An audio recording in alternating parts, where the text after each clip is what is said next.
Welcome to Samba Samba. Enjoy the video. You begin by verifying what is consuming your iCloud. Open Settings, tap your name, then iCloud, review photos, backups, and drive sizes.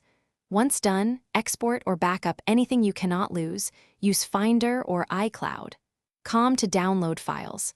Make sure to sign in on both your device and iCloud. Com so you can remove items from the web if needed.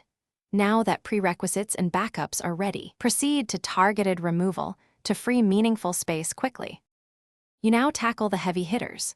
Start with device backups. Open Manage Storage and delete backups for devices you no longer use. This often frees gigabytes. Next, handle photos.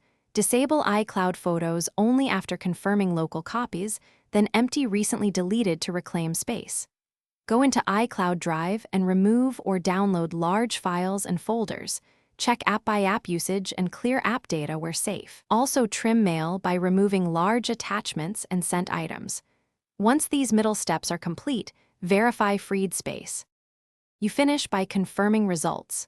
Open iCloud Storage Summary and verify the new free amount, then restart your device so status refreshes.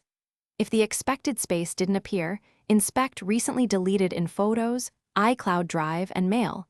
Items there still occupy space until permanently removed. Make sure all devices sync the deletions.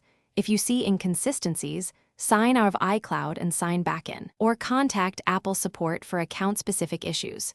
Remember, permanent deletion is irreversible, so restore only from verified backups. Thanks for watching. Consider subscribing if we helped you.